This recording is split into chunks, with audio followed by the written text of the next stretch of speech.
ನಮಸ್ಕಾರ. ನಮಗೆಲ್ಲ ಗೊತ್ತಿರೋ ಹಾಗೆ ಸಂಧ್ಯಾವಂದನೆ ಅನ್ನೋದು ತಲೆಮಾರುಗಳಿಂದ ನಡೆದುಕೊಂಡು ಬಂದಿರೋ ಒಂದು ಆಚರಣೆ. ಆದ್ರೆ ಇವತ್ತಿನ ಈ ವೇಗದ ಜಗತ್ತಿನಲ್ಲಿ ಅದರ ನಿಜವಾದ ಅರ್ಥವೇನು? ಅದು ಕೇವಲ ಒಂದು ಯಾಂತ್ರಿಕ ಒಂದು ಮೆಕ್ಯಾನಿಕಲ್ ಕ್ರಿಯೆನಾ ಅಥವಾ ಅದರ ಹಿಂದೆ ಏನಾದ್ರೂ ಆಳವಾದ ತತ್ವ ಇದೆಯಾ? ನಾವು ಯಾಕೆ ಇದ್ರ ಬಗ್ಗೆ ತಲೆ ಕೆಡಿಸ್ಕೊಳ್ಬೇಕು? ನಮ್ಮ ಮುಂದಿರುವ ಸಂಧ್ಯಾವಂದನೆಯ ಅಂತರಂಗ ಅನ್ನೋ ಈ ಪುಸ್ತಕ ಬಹುಶಃ ಇದೇ ಪ್ರಶ್ನೆಗೆ ಉತ್ತರ ಕೊಡೋಕೆ ಪ್ರಯತ್ನಿಸ್ತೆ. ಇದು ನೋಡೋದಕ್ಕೆ 2 ದೊಡ್ಡ ಸಂಪುಟಗಳ ಒಂದು ಕೃತಿ. ನೋಡೋಣ ಇದ್ರೊಳಗೆ ನಮಗೇನ್ ಸಿಗುತ್ತೆ ಅಂತ. ಹಾಗಾದ್ರೆ ಮೊದಲನೇದು, ಈ ಪುಸ್ತಕದ ಹಿನ್ನೆಲೆ ಏನು? ಯಾರು ಬರ್ದಿದ್ದು? ಯಾಕೆ ಬರ್ದಿದ್ದು? ಈ ಪುಸ್ತಕವನ್ನ ಬರೆದವರು ವಿಜಯೇಂದ್ರ ರಾಮನಾಥ ಭಟ್ರು ಅಂತ. ಇದನ್ನವರು ಕೇವಲ ತಮ್ಮ ಜ್ಞಾನ ಪ್ರದರ್ಶನಕ್ಕಾಗಲಿ ಅಥವಾ ವೈಯಕ್ತಿಕ ಆಸಕ್ತಿಗಾಗಲಿ ಬರೆದಿದ್ದಲ್ಲ. ಬದಲಿಗೆ ಸಮಾಜದ ಹಿತದೃಷ್ಟಿಯಿಂದ ಈ ಆಚರಣೆಯ ಮಹತ್ವ ಎಲ್ರಿಗೂ ತಿಳಿಬೇಕು ಅನ್ನೋ ಒಂದು ದೊಡ್ಡ ಜವಾಬ್ದಾರಿಯಿಂದ ಬರೆದಿದೆ. ಇನ್ನೊಂದು ಮುಖ್ಯವಾದ ವಿಷಯ ಅಂದ್ರೆ, ಇದು ಕೇವಲ ಒಬ್ಬ ವ್ಯಕ್ತಿಯ ಪ್ರಯತ್ನ ಅಲ್ಲ. ಗೌಡ ಸಾರಸ್ವತ ಬ್ರಾಹ್ಮಣ ಸಮುದಾಯದ ಪವಿತ್ರ ಕೇಂದ್ರವಾದ ಶ್ರೀ ಸಂಸ್ಥಾನ ಗೋಕರ್ಣ ಪರ್ತಗಾಳಿ ಜೀವೋತ್ತಮ ಮಠದ ಈಗಿನ ಪೀಠಾಧಿಪತಿಗಳಾದ ಪರಮಪೂಜ್ಯ ಶ್ರೀಮದ್ ವಿದ್ಯಾಧೀಶ ತೀರ್ಥ ಶ್ರೀಪಾದ ಒಡೇರ ಸ್ವಾಮೀಜಿಯವರ ಮಾರ್ಗದರ್ಶನ ಮತ್ತು ಆಶೀರ್ವಾದದೊಂದಿಗೆ ಈ ಪುಸ್ತಕ ಸಿದ್ಧವಾಗಿದೆ. ಓ, ಹಾಗಾ? ಹೌದು. ಹಾಗಾಗಿ ಇದಕ್ಕೊಂದು ಪರಂಪರೆಯ ಬೆಂಬಲ ಮತ್ತೊಂದು ಅಧಿಕಾರ ಇದೆ. ಓಕೆ, ಅಂದ್ರೆ ಇದು ಕೇವಲ ಒಬ್ಬ ಲೇಖಕರ ಅಭಿಪ್ರಾಯವಲ್ಲ, ಬದಲಿಗೆ ಒಂದು ಗುರು ಪರಂಪರೆಯಿಂದ ಬಂದ ಜ್ಞಾನ. ಇದು ವಿಷಯಕ್ಕೆ ಒಂದು ರೀತಿಯ ಗಾಂಭೀರ್ಯವನ್ನು ಕೊಡುತ್ತೆ. ಸರಿ, ನೀವು ಹೇಳಿದ್ರಿ ಇದರಲ್ಲಿ 2 ಸಂಪುಟಗಳಿವೆ ಅಂತ. ಸಾಮಾನ್ಯವಾಗಿ ಇಂಥ ವಿಷಯಗಳ ಬಗ್ಗೆ ಒಂದೇ ಪುಸ್ತಕ ಇರುತ್ತೆ. ಇಲ್ಲಿ ಯಾಕೆ 2? ಇದರಲ್ಲಿ ಏನಾದ್ರೂ ವಿಶೇಷತೆ ಇದೆಯಾ? ಖಂಡಿತವಾಗಿಯೂ ಇದೆ. ಈ 2 ಸಂಪುಟಗಳು ಕೇವಲ ಪುಟಗಳನ್ನು ಹೆಚ್ಚಿಸಲಿಕ್ಕಾಗಿ ಮಾಡಿದ ವಿಭಜನೆಯಲ್ಲ. ಇದೊಂದು ತಾತ್ವಿಕ ವಿಭಜನೆ ಅಂತಲೇ ಹೇಳ್ಬೋದು. ಈ 2 ಸಂಪುಟಗಳು ನಮ್ಮ ಆಧ್ಯಾತ್ಮಿಕ ಪಯಣದ 2 ಮುಖ್ಯ ಮಾರ್ಗಗಳನ್ನು ಪ್ರತಿನಿಧಿಸುತ್ತವೆ. ಮೊದಲನೇ ಸಂಪುಟ ಭಕ್ತಿಯುಕ್ತ ಕರ್ಮಯೋಗದ ಮೇಲೆ ಗಮನಹರಿಸುತ್ತೆ. ಕರ್ಮಯೋಗ? ಹೌದು. ಸರಳವಾಗಿ ಹೇಳಬೇಕೆಂದರೆ ಇದು ಕ್ರಿಯೆಯ ಮಾರ್ಗ. ಇದರಲ್ಲಿ ಸಂಧ್ಯಾವಂದನೆಯನ್ನು ಹೇಗೆ ಮಾಡಬೇಕು ಅನ್ನೋದರ ಬಗ್ಗೆ ವಿವರವಾಗಿ ಹೇಳಲಾಗಿದೆ. ಮಂತ್ರಗಳು, ಅವುಗಳ ಅರ್ಥ, ಆಚರಣೆಯ ಕ್ರಮಗಳು, ಹೀಗೆ. ಇದರಲ್ಲಿ ಆಚಮನ, ಪ್ರಾಣಾಯಾಮ, ಸಂಕಲ್ಪ, ಅರ್ಘ್ಯಪ್ರದಾನ, ಗಾಯತ್ರಿ ಜಪ, ಹೀಗೆ ಸುಮಾರು 12 ಮುಖ್ಯ ಹಂತಗಳಿವೆ. ಒಂದು ನಿಮಿಷ, ನೀವು 12 ಹಂತಗಳು ಅಂದಾಗ ಒಂದು ಕುತೂಹಲ ಮೂಡುತ್ತೆ. ಅದು ಕೇವಲ ಬೇರೆ ಬೇರೆ ಕ್ರಿಯೆಗಳ ಒಂದು ಪಟ್ಟಿನ ಅಥವಾ ಅದಕ್ಕೊಂದು ಕ್ರಮಬದ್ಧವಾದ ಪಯಣದ ರೂಪ ಇದೆಯಾ? ಅತ್ಯುತ್ತಮ ಪ್ರಶ್ನೆ. ಅದು ಕೇವಲ ಪಟ್ಟಿ ಅಲ್ಲ, ಅದೊಂದು ರೀತಿಯ ಆಧ್ಯಾತ್ಮಿಕ ಪಯಣವೇ ಸರಿ. ಯೋಚಿಸಿ ನೋಡಿ, ಅದು ಆಚಮನದಿಂದ ಶುರುವಾರುತ್ತೆ. ಅಂದ್ರೆ ಪವಿತ್ರವಾದ ನೀರನ್ನು ತೆಗೆದುಕೊಂಡು ನಮ್ಮನ್ನು ನಾವು ಬಾಹ್ಯವಾಗಿ ಮತ್ತು ಆಂತರಿಕವಾಗಿ ಶುದ್ಧಿ ಮಾಡಿಕೊಳ್ಳುವುದರಿಂದ. ನಂತರ ಪ್ರಾಣಾಯಾಮದ ಮೂಲಕ ನಮ್ಮ ಉಸಿರನ್ನು ಹಿಡಿತಕ್ಕೆ ತಂದು ಚಂಚಲವಾದ ಮನಸ್ಸನ್ನು ಒಂದೆಡೆಗೆ ತರುವ ಪ್ರಯತ್ನ. ಹೀಗೆ ಒಂದೊಂದೇ ಹಂತ ದಾಟುತ್ತಾ ನಮ್ಮನ್ನು ದೈಹಿಕ ಪ್ರಪಂಚದಿಂದ ಮಾನಸಿಕ ಪ್ರಪಂಚಕ್ಕೆ ಕರೆದೊಯ್ದು ಕೊನೆಗೆ ಗಾಯತ್ರಿ ಜಪದಲ್ಲಿ ಪರಮಾತ್ಮನೊಂದಿಗೆ ಒಂದಾಗುವ ಪ್ರಯತ್ನದವರೆಗೆ ಪ್ರತಿಯೊಂದು ಹಂತವೂ ನಮ್ಮನ್ನು ಮುಂದಿನ ಹಂತಕ್ಕೆ ಸಿದ್ಧಪಡಿಸುತ್ತಾ ಹೋಗುತ್ತೆ. ಈಗ ಅರ್ಥವಾಯ್ತು. ಒಂದು ಸ್ಟೆಪ್ ಬೈ ಸ್ಟೆಪ್ ಪ್ರಾಸೆಸ್ ತರಹ. ಹಾಗಾದ್ರೆ 2ನೇ ಸಂಪುಟದ ಕಥೆಯೇನು? ಆ ಪಯಣದ ಮುಂದಿನ ಭಾಗವೇ? ಹೌದು.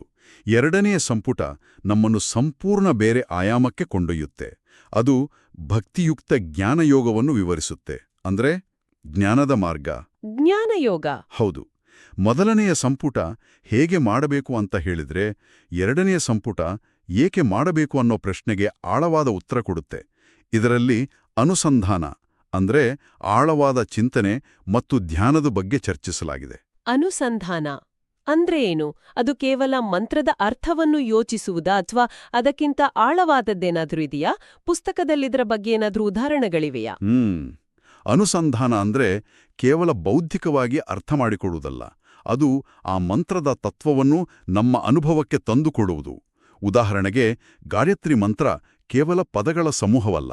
ಹೌದು. ಅದು ಸೂರ್ಯನ ಮೂಲಕ ವ್ಯಕ್ತವಾಗುವ ಪರಮಾತ್ಮನ ಚೈತನ್ಯಕ್ಕೆ ಮಾಡುವ ಪ್ರಾರ್ಥನೆ. ಅನುಸಂಧಾನ ಅಂದ್ರೆ ಆ ಮಂತ್ರವನ್ನು ಜಪಿಸುವಾಗ ಆ ಚೈತನ್ಯ ನನ್ನೊಳಗೂ ಇದೆ, ಅದು ನನ್ನ ಬುದ್ಧಿಯನ್ನು ಪ್ರೋತ್ಸಾಹಿಸುತ್ತಿದೆ ಅನ್ನೋ ಭಾವನೆಯಲ್ಲಿ ಲೀನವಾಗುವುದು. ಪುಗನ್ನು ಕೇವಲ ಚಿತ್ರಗಳಾಗಿ ನೋಡದೆ ಅವುಗಳ ಹಿಂದಿನ ಶಕ್ತಿ ಮತ್ತು ತತ್ವವನ್ನು ಮನಸ್ಸಿನಲ್ಲಿ ಸ್ಥಾಪಿಸಿಕೊಳ್ಳುವುದು. ಹೀಗೆ ಕ್ರಿಯೆಯ ಜೊತೆಗೆ ಜ್ಞಾನ ಬೆರೆತಾಗ ಮಾತ್ರ ಆ ಆಚರಣೆ ಅರ್ಥಪೂರ್ಣವಾಗುತ್ತದೆ. ಇದು ಕೇಳಿ ನನಗೊಂದು ಯೋಚನೆ ಬಂತು. ಮೊದಲ ಸಂಪುಟದಲ್ಲಿ ಹೇಗೆ ಅಂತ ಕ್ರಿಯೆಗಳ ಬಗ್ಗೆ ಹೇಳಿದ್ದೀರಿ. ಎರಡನೇ ಸಂಪುಟದಲ್ಲಿ ಯಾಕೆ ಅಂತ ಜ್ಞಾನದ ಬಗ್ಗೆ. ನಮ್ಮಲ್ಲಿ ಎಷ್ಟೋ ಜನ ಮೊದಲನೇ ಸಂಪುಟದಲ್ಲೇ ನಿಂತು ಬಿಡ್ತೇವಲ್ವಾ? ಕೇವಲ ಕ್ರಿಯೆಗಳನ್ನು ಯಾಂತ್ರಿಕವಾಗಿ ಮಾಡಿ ಅದರ ಹಿಂದಿನ ತತ್ವವನ್ನು ಅಂದ್ರೆ ಎರಡನೇ ಸಂಪುಟದ ಸಾರವನ್ನು ಮರೆತು ಬಿಡ್ತೇವೆ. ಬಹುಶಃ ಲೇಖಕರ ಉದ್ದೇಶವೇ ಇದಾಗಿರಬಹುದೇ, ಈ ಎರಡನ್ನೂ ಜೋಡಿಸ್ಬೇಕು ಅಂತ. ನಿಖರವಾಗಿ ಅದೇ ಈ ಗ್ರಂಥದ ಮೂಲ ಆಶಯ.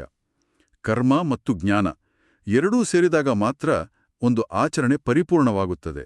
ಇಲ್ಲದಿದ್ದರೆ ಅದು ಬರೀ ವ್ಯಾಯಾಮದ ಹಾಗೆ ಆಗಿಬಿಡುತ್ತದೆ. ಈ ಪುಸ್ತಕದಲ್ಲಿ ಇಂಥ ಆಳವಾದ ತತ್ವಗಳನ್ನು ಅರ್ಥಮಾಡಿಸಲು ಕೆಲವು ಅದ್ಭುತವಾದ ಆಧುನಿಕ ಹೋಲಿಕೆಗಳನ್ನು ಬಳಸಿದ್ದಾರೆ. ಹೌದಾ? ಹೌದು.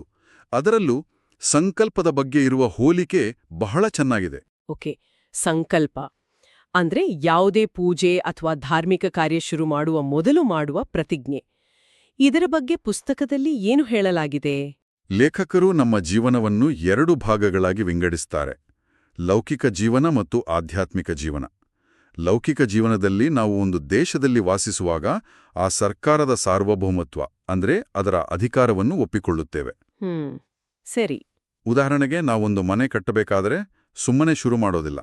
ಮೊದಲು ಸರ್ಕಾರಕ್ಕೆ ಒಂದು ಅರ್ಜಿ ಸಲ್ಲಿಸಿ ಅದಕ್ಕೆ ಬೇಕಾದ ಅನುಮತಿ ಅಂದ್ರೆ ಪರ್ಮಿಷನ್ ಪಡೀತೇವೆ. ಹೌದು, ಇದು ನಿಜ. ನಾವು ಸರ್ಕಾರವನ್ನು ಅಥವಾ ಪ್ರಧಾನಮಂತ್ರಿಯನ್ನು ಪ್ರತಿದಿನ ನೇರವಾಗಿ ನೋಡುವುದಿಲ್ಲ, ಆದರೆ ಅದರ ಕಾನೂನು, ಪೊಲೀಸ್, ನ್ಯಾಯಾಂಗದಂತಹ ವ್ಯವಸ್ಥೆಗಳ ಮೂಲಕ ಅದರ ಅಸ್ತಿತ್ವವನ್ನು, ಅದರ ಅಧಿಕಾರವನ್ನು ಒಪ್ಪಿಕೊಳ್ಳುತ್ತೇವೆ, ಅದರ ನಿಯಮಗಳನ್ನು ಪಾಲಿಸುತ್ತೇವೆ. ನಿಖರವಾಗಿ ಇದೇ ತರ್ಕವನ್ನು ಆಧ್ಯಾತ್ಮಿಕ ಜೀವನಕ್ಕೆ ಅನ್ವಯಿಸಲಾಗಿದೆ. ಭಗವಂತ ಕೂಡ ನಮಗೆ ಕಣ್ಣಿಗೆ ಕಾಣಿಸುವುದಿಲ್ಲ, ಆದರೆ ಅವನ ಅಸ್ತಿತ್ವವನ್ನು, ಅವನ ಸಾರ್ವಭೌಮತ್ವವನ್ನು ಒಪ್ಪುಕೋಬೇಕು. ಹಾಗಾಗಿ ಯಾವುದೇ ಧಾರ್ಮಿಕ ಕಾರ್ಯವನ್ನು ಪ್ರಾರಂಭಿಸುವ ಮೊದಲು ಆ ಇಡೀ ವಿಶ್ವದ ಸಾರ್ವಭೌಮನಾದ ಭಗವಂತನ ಅನುಗ್ರಹಕ್ಕಾಗಿ ಸಲ್ಲಿಸುವ ಒಂದು ಮನವಿ ಅಥವಾ ಅರ್ಜಿಯೇ ಈ ಸಂಕಲ್ಪ. ಅರ್ಜಿ? ಹೌದು. ದೇವರೇ, ನಾನು ಇಂಥ ಸಮಯದಲ್ಲಿ, ಇಂಥ ಜಾಗದಲ್ಲಿ ಈ ಕಾರ್ಯವನ್ನು ನಿನ್ನ ಅನುಗ್ರಹದಿಂದ ಮಾಡಲು ಹೊರಟಿದ್ದೇನೆ, ಅನುಮತಿ ನೀಡು ಎಂದು ಕೇಳಿಕೊಳ್ಳುವುದೇ ಸಂಕಲ್ಪ. ಈ ಹೋಲಿಕೆ ವಿಷಯವನ್ನು ಸರಳ ಮಾಡುತ್ತೆ ಅನ್ನೋದು ನಿಜ. ಆದ್ರೆ ಕೆಲವರು ಹೀಗೆ ಕೇಳಬಹುದು: ಸರ್ಕಾರ ಅನ್ನೋದು ನಾವು ಮನುಷ್ಯರು ಸೃಷ್ಟಿಸಿಕೊಂಡಿರೋ ಒಂದು ವ್ಯವಸ್ಥೆ, ಆದ್ರೆ ದೇವ್ರು ಅದಕ್ಕೂ ಮೀರಿದ್ದು, ದೇಶ ಕಾಲಾತೀತ. ಹಾಗಿದ್ದಾಗ ಲೌಕಿಕ ಜಗತ್ತಿನ ನಿಯಮಗಳನ್ನು ಆಧ್ಯಾತ್ಮಿಕತೆಗೆ ಅನ್ವಯಿಸುವುದು ಎಷ್ಟರ ಮಟ್ಟಿಗೆ ಸರಿ? ಈ ಬಗ್ಗೆ ಪುಸ್ತಕದಲ್ಲಿ ಏನಾದ್ರೂ ಚರ್ಚೆ ಇದೆಯಾ? ಬಹಳ ಮುಖ್ಯವಾದ ಪ್ರಶ್ನೆ. ಪುಸ್ತಕದ ಪ್ರಕಾರ ಈ ಹೋಲಿಕೆ ಅಕ್ಷರಶಃ ತೆಗೆದುಕೊಳ್ಳಬೇಕಾದ್ದಲ್ಲ. ಇದರ ಉದ್ದೇಶ ಕೇವಲ ಆ ಭಾವನೆಯನ್ನು ಅರ್ಥ ಮಾಡಿಸುವುದು. ಹೇಗೆ ನಾವು ಲೌಕಿಕ ಜಗತ್ತಿನಲ್ಲಿ ಒಂದು ವ್ಯವಸ್ಥೆಗೆ ಬದ್ಧರಾಗಿರುತ್ತೇವೋ ಅದೇ ರೀತಿ ಆಧ್ಯಾತ್ಮಿಕ ಜಗತ್ತಿನಲ್ಲಿ ಒಂದು ಶ್ರದ್ಧೆ, ಒಂದು ಬದ್ಧತೆ ಬೇಕು ಅನ್ನೋದನ್ನು ಇದು ಸೂಚಿಸುತ್ತೆ. ಓಕೆ. ಇದು ದೇವರನ್ನು ಒಂದು ಅಧಿಕಾರಶಾಹಿ ವ್ಯವಸ್ಥೆಗೆ ಹೋಲಿಸುವುದಲ್ಲ, ಬದಲಿಗೆ ಆ ವಿಶ್ವಶಕ್ತಿಯ ಮುಂದೆ ನಮ್ಮ ವಿನಯವನ್ನು ಮತ್ತು ನಮ್ಮ ಉದ್ದೇಶದ ಗಂಭೀರತೆಯನ್ನು ಪ್ರಕಟಪಡಿಸುವ ಒಂದು ಮಾರ್ಗ. ಇದು ಬಹಳ ಇಂಟ್ರೆಸ್ಟಿಂಗ್. ಯಾಕಂದ್ರೆ ಅಪ್ಲಿಕೇಶನ್ ಅಥವಾ ಅರ್ಜಿ ಅಂದಾಗ ಒಂದು ಜವಾಬ್ದಾರಿ ಬರುತ್ತೆ. ನಾವು ಸುಮ್ನೆ ಏನೋ ಕೇಳ್ತಾ ಇಲ್ಲ, ಬದಲಿಗೆ ಒಂದು ಪ್ರಾಜೆಕ್ಟ್ ಶುರು ಮಾಡ್ತಾ ಇದ್ದೀವಿ, ಅದಕ್ಕೆ ಅನುಮತಿ ಕೇಳ್ತಾ ಇದ್ದೀವಿ ಅಂತ. ಅಂದ್ರೆ ಆ ಕಾರ್ಯವನ್ನು ಪೂರ್ತಿಗೊಳಿಸುವ ಜವಾಬ್ದಾರಿ ನಮ್ದು, ಅದಕ್ಕೆ ಬೇಕಾದ ಶಕ್ತಿ ನೀಡು ಅಂತ ದೇವರನ್ನು ಕೇಳ್ತಿದ್ದೇವೆ. ಈ ದೃಷ್ಟಿಕೋನ ಆಚರಣೆಗೆ ಒಂದು ಗಾಂಭೀರ್ಯ ಕೊಡುತ್ತೆ ಅಲ್ವಾ? ಖಂಡಿತ. ಪುಸ್ತಕದಲ್ಲಿ ಲೇಖಕರು ಒಂದು ಸ್ವಾರಸ್ಯಕರ ಘಟನೆ ಹೇಳ್ತಾರೆ. ಅವರು ಚಿಕ್ಕವರಿದ್ದಾಗ ಅವರ ತಂದೆ ಸಂಧ್ಯಾವಂದನೆ ಮಾಡುವಾಗ ಕೈಯಲ್ಲಿ ನೀರು ಹಿಡಿದು ಏನೋ ಮಂತ್ರ ಹೇಳಿ ಕೆಳಗೆ ಬಿಡುವುದನ್ನು ನೋಡ್ತಿದ್ರಂತೆ. ಅದು ಯಾಕೆಂತ ಅವರಿಗೆ ಅರ್ಥವಾಗ್ತಿರ್ಲಿಲ್ಲ. ತುಂಬಾ ವರ್ಷಗಳ ನಂತರ ಅವರಿಗೆ ಇದರ ಹಿಂದಿನ ಸಂಕಲ್ಪದ ಅರ್ಥ ಗೊತ್ತಾದಾಗ ಆ ಇಡೀ ಆಚರಣೆಯನ್ನು ನೋಡುವ ದೃಷ್ಟಿಕೋನವೇ ಬದಲಾಯಿತು ಅಂತ ಬರೀತಾರೆ. ಅದು ಕೇವಲ ನೀರು ಬಿಡುವುದಲ್ಲ, ಅದೊಂದು ಪ್ರತಿಜ್ಞೆ, ಒಂದು ಸಂಕಲ್ಪ, ಒಂದು ಕಮಿಟ್ಮೆಂಟ್ ಅಂತ ಅರಿವಾಯಿತು ಅಂತಾರೆ. ಸಂಕಲ್ಪದ ಸಮಯದಲ್ಲಿ ನೀರು ಬಿಡುವುದನ್ನು ಅರ್ಜಿ ಸಲ್ಲಿಸಿದ್ದಕ್ಕೆ ರಸೀದಿ ಅಥವಾ ಅಕ್ನಾಲೆಜ್ಮೆಂಟ್ ಪಡೆದಂತೆ ಎಂದು ಪುಸ್ತಕದಲ್ಲಿ ಹೋಲಿಸಲಾಗಿದೆ. ಸರಿ, ನಾವು ಸರ್ಕಾರಕ್ಕೆ ಅರ್ಜಿ ಸಲ್ಲಿಸಬೇಕಾದ್ರೆ ಅದಕ್ಕೂ ಮುಂಚೆ ತಯಾರಿ ಮಾಡ್ಕೋಬೇಕಲ್ಲ, ನಮ್ಮ ದಾಖಲೆಗಳೆಲ್ಲ ಸರಿ ಇದೆಯಾ ಅಂತ ನೋಡ್ಕೋಬೇಕು. ಹಾಗೆಯೇ ದೇವರಿಗೆ ಈ ಆಧ್ಯಾತ್ಮಿಕ ಅರ್ಜಿ ಸಲ್ಲಿಸೋಕೆ ನಮ್ಮ ಕಡೆಯಿಂದ ಏನಾದ್ರೂ ಪೂರ್ವ ಸಿದ್ಧತೆ ಬೇಕಾ, ನಮ್ಮನ್ನ ನಾವು ಹೇಗೆ ಶುದ್ಧಿ ಮಾಡ್ಕೊಳ್ಬೇಕು ಅಂತ ಈ ಪುಸ್ತಕದಲ್ಲಿ ವಿವರಿಸಲಾಗಿದೆಯಾ? ಖಂಡಿತ. ಅದೇ ಮುಂದಿನ ಅತ್ಯಂತ ಪ್ರಮುಖವಾದ ವಿಷಯ, ಶೌಚ ಅಥವಾ ಶುದ್ಧಿ. ಸಂಕಲ್ಪ ಮಾಡುವ ಮೊದಲು ಶುದ್ಧಿ ಅತ್ಯಗತ್ಯ. ಆದರೆ ಇಲ್ಲಿ ಒಂದು ಮುಖ್ಯವಾದ ಪ್ರಶ್ನೆ ಉದ್ಭವಿಸುತ್ತೆ. ಏನು? ಮೊದಲನೆಯದ್ದು ಬಾಹ್ಯ ಶೌಚ. ಇದು ಹೊರಗಿನ ಶುದ್ಧಿ, ಮಣ್ಣು ಮತ್ತು ನೀರಿಂದ ಮಾಡುವ ಸ್ನಾನ. ಇದು ದೇಹದ ಶುಚಿತ್ವಕ್ಕೆ ಸಂಬಂಧಿಸಿದ್ದು. ಇದು ಅವಶ್ಯಕ, ಆದರೆ ಇದು ಮೊದಲನೇ ಹಂತ ಅಷ್ಟೇ. ಹಾಗಾದ್ರೆ ಎರಡನೇ ವಿಧವೇ ಹೆಚ್ಚು ಮುಖ್ಯವಾದದ್ದು ಅಲ್ವೇ? ಅದೇ ಅಂತರಶೌಚ ಅಥವಾ ಆಂತರಿಕ ಶುದ್ಧಿ. ಹೊರಗಿನ ಶುದ್ಧಿ ಸರಿ, ಅದು ಸ್ನಾನದಿಂದ ಆಗುತ್ತೆ. ಆದರೆ ಒಳಗಿನ ಶುದ್ಧಿ ಅನ್ನೋದು ಬಹಳ ಅಬ್ಸ್ಟ್ರಾಕ್ಟ್ ಅಲ್ವಾ? ಮನಸ್ಸನ್ನು, ಬುದ್ಧಿಯನ್ನು ಹೇಗೆ ಶುದ್ಧಿ ಮಾಡೋಕೆ ಸಾಧ್ಯ? ಈ ಪುಸ್ತಕದಲ್ಲಿ ಅದಕ್ಕೇನಾದರೂ ಪ್ರಾಯೋಗಿಕ ದಾರಿಗಳನ್ನು ಹೇಳಲಾಗಿದೆಯಾ? ಹೌದು, ಅದೇ ಅಂತರಶೌಚ. ಇದುವೇ ಹೆಚ್ಚು ಆಳವಾದದ್ದು ಮತ್ತು ಹೆಚ್ಚು ಮುಖ್ಯವಾದದ್ದು. ಪುಸ್ತಕದಲ್ಲಿ ಅಂತಃಕರಣ ಚತುಷ್ಟಯವನ್ನು ಶುದ್ಧಿಗೊಳಿಸಬೇಕು ಅಂತ ಹೇಳಲಾಗಿದೆ. ಅಂತಃಕರಣ ಚತುಷ್ಟಯ? ಹೌದು, ಈ ಪದ ಕೇಳಿ ಗಾಬರಿ ಆಗ್ಬೇಕಿಲ್ಲ. ಸರಳವಾಗಿ ಹೇಳಬೇಕೆಂದ್ರೆ ನಮ್ಮ ಒಳಗಡೆ 4 ಮುಖ್ಯವಾದ ವಿಷಯಗಳಿರುತ್ತೆ: ಮನಸ್ಸು, ಬುದ್ಧಿ, ಚಿತ್ತ ಮತ್ತು ಅಹಂಕಾರ. ಸರಿ. ನಿರ್ಧಾರ ತೆಗೆದುಕೊಳ್ಳುವ ಸಾಮರ್ಥ್ಯ, ನಮ್ಮ ನೆನಪುಗಳು ಮತ್ತು ನಮ್ಮ ನಾನು ಅನ್ನೋ ಭಾವನೆ, ಈ 4ನ್ನೂ ಕ್ಲೀನ್ ಮಾಡೋದೇ ಒಳಗಿನ ಶುದ್ಧಿ. ಮನಸ್ಸನ್ನು ಕ್ಲೀನ್ ಮಾಡುವುದು ಅಂದ್ರೆ ಕೆಟ್ಟ ಯೋಚನೆಗಳನ್ನ ಬಿಡೋದಾ? ಹೌದು, ಅದೂ ಕೂಡ ಒಂದು ಭಾಗ. ಕೆಟ್ಟ ಯೋಚನೆ, ಅಸೂಯೆ, ಕೋಪ, ದುರಾಶೆ ಇವುಗಳನ್ನೆಲ್ಲ ಮನಸ್ಸಿನಿಂದ ಹೊರಹಾಕಿ ಅದನ್ನು ಶಾಂತವಾಗಿ ಮತ್ತು ಸಕಾರಾತ್ಮಕವಾಗಿ ಇಟ್ಟುಕೊಳ್ಳೋದು. ಪ್ರಾಣಾಯಾಮದಂತಹ ಕ್ರಿಯೆಗಳು ಇದಕ್ಕೆ ಸಹಾಯ ಮಾಡೋದು. ಹೌದಲ್ಲ? ಹೌದು. ಉಸಿರಾಟದ ಮೂಲಕ ಮನಸ್ಸಿನ ಚಂಚಲತೆಯನ್ನು ಕಡಿಮೆ ಮಾಡೋದು. ಹೀಗೆ ನಮ್ಮ ಆಂತರಿಕ ಅಸ್ತಿತ್ವದ ಎಲ್ಲಾ ಆಯಾಮಗಳನ್ನು ಶುದ್ಧಗೊಳಿಸುವುದು. ಇದರಲ್ಲಿ ದೇಹವನ್ನು ಜೀವಾತ್ಮನ ರಥ ಅಂತ ಕರೆತಿರುವುದು ಬಹಳ ಶಕ್ತಿಯುತವಾದ ರೂಪಕ ಅಂತನಿಸುತ್ತೆ. ನಮ್ಮ ಆತ್ಮ ಈ ದೇಹವೆಂಬ ರಥದಲ್ಲಿ ಪ್ರಯಾಣಿಸುತ್ತಿದೆ. ಹಾಗಾಗಿ ಆಂತರಿಕ ಶುದ್ಧಿ ಎಂದರೆ ಆ ರಥವನ್ನು ಪವಿತ್ರಗೊಳಿಸುವುದು, ಮುಂದಿನ ಆಧ್ಯಾತ್ಮಿಕ ಕಾರ್ಯಕ್ಕೆ ಅದನ್ನು ಯೋಗ್ಯವಾಗಿಸುವುದು ಎಂದರ್ಥ. ಕೇವಲ ರಥವನ್ನು ಹೊರಗಿನಿಂದ ತೊಳೆದ್ರೆ ಸಾಲ್ದು, ಒಳಗಿನ ಇಂಜಿನ್, ಸೀಟು ಎಲ್ಲವನ್ನೂ ಸಿದ್ಧಗೊಳಿಸಬೇಕು. ಅತ್ಯುತ್ತಮ ಹೋಲಿಕೆ. ಅದಕ್ಕಾಗಿಯೇ ಆಚರಣೆಗಳ ಕ್ರಮವೂ ಕೂಡ ಬಹಳ ತಾರ್ಕಿಕವಾಗಿದೆ. ಯೋಚಿಸಿ ನೋಡಿ. ಮೊದಲು ಬಾಹ್ಯ ಶೌಚ ಅಂದ್ರೆ ಸ್ನಾನ, ನಂತರ ಊರ್ಧ್ವಪುಂಡ್ರ ಧ್ಯಾನೆ, ಆಚಮನ, ಪ್ರಾಣಾಯಾಮದಂತಹ ಆಂತರಿಕ ಸಿದ್ಧತೆಗಳು. ಇವೆಲ್ಲವೂ ನಮ್ಮನ್ನು ಆಂತರಿಕವಾಗಿ ಶುದ್ಧಗೊಳಿಸುವ ಮತ್ತು ಸಿದ್ಧಪಡಿಸುವ ಪ್ರಕ್ರಿಯೆಗಳು. ಈ ಎಲ್ಲ ಬಾಹ್ಯ ಮತ್ತು ಆಂತರಿಕ ಶುದ್ಧಿಯ ಹಂತಗಳು ಆದ ನಂತರವೇ ಅಂತಿಮವಾಗಿ ನಾವು ಸಂಕಲ್ಪವನ್ನು ಅಂದ್ರೆ ಆ ಆಧ್ಯಾತ್ಮಿಕ ಅರ್ಜಿಯನ್ನು ಸಲ್ಲಿಸಲು ಅರ್ಹರಾಗ್ತೇವೆ. ಓ, ಈಗ ಪೂರ್ತಿ ಚಿತ್ರಣ ಸಿಕ್ತು. ಹೌದು. ಈ ಕ್ರಮಕ್ಕೆ ಅದರದ್ದೇ ಆದ ಮಹತ್ವವಿದೆ. ಒಂದರ ನಂತರ ಒಂದು ನಮ್ಮನ್ನು ದೈಹಿಕ, ಮಾನಸಿಕ ಮತ್ತು ಆಧ್ಯಾತ್ಮಿಕವಾಗಿ ಸಿದ್ಧಪಡಿಸುತ್ತಾ ಹೋಗುತ್ತದೆ. ಒಟ್ಟಾರೆಯಾಗಿ ಸಂಧ್ಯಾವಂದನೆಯ ಅಂತರಂಗ ಗ್ರಂಥವು ಕೇವಲ ಆಚರಣೆಗಳ ಪಟ್ಟಿಯನ್ನು ಕೊಡೋದಿಲ್ಲ. ಬದಲಾಗಿ ಆ ಕ್ರಿಯೆಗಳ ಹಿಂದಿನ ತತ್ವಶಾಸ್ತ್ರವನ್ನು, ಅದರ ಏಕೆಯನ್ನು, ಹೇಗೆ ಎಂಬುದರ ಜೊತೆಗೆ ಬಹಳ ಗಂಭೀರವಾಗಿ ವಿವರಿಸಲು ಪ್ರಯತ್ನಿಸುತ್ತೆ.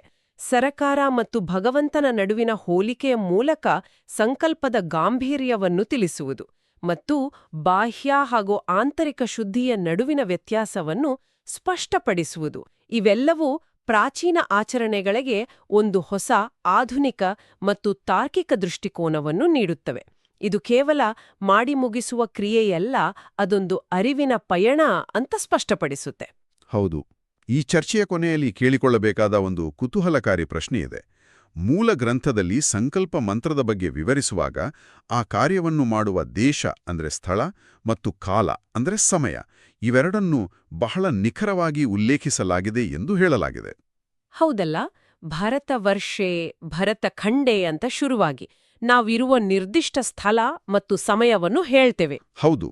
ಈಗ ನಾವು ಸಾಮಾನ್ಯವಾಗಿ ಆಧ್ಯಾತ್ಮಿಕತೆಯು ಸಮಯ ಮತ್ತು ಸ್ಥಳವನ್ನು ಮೀರಿದ್ದು, ಅದು ದೇಶಕಾಲಾತೀತವಾದದ್ದು ಎಂದು ಭಾವಿಸುತ್ತೇವೆ. ನಿಜ.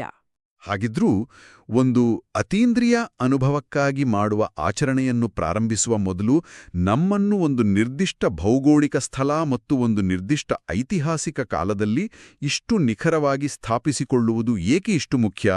ಅನಂತವಾದ ಆ ಪರಮಾತ್ಮನನ್ನು ಪ್ರಾರ್ಥಿಸುವ ಮೊದಲು ಶಾಂತವಾದ ನಮ್ಮ ಅಸ್ತಿತ್ವವನ್ನು ಗುರುತಿಸಿಕೊಳ್ಳುವ ಈ ಕ್ರಿಯೆ, ಇದು ನಮ್ಮ ಆಧ್ಯಾತ್ಮಿಕ ಪಯಣದ ಸ್ವರೂಪದ ಬಗ್ಗೆ ಏನನ್ನು ಹೇಳಬಹುದು? ಇದು ನಿಜಕ್ಕೂ ಯೋಚಿಸಬೇಕಾದ ವಿಷಯ.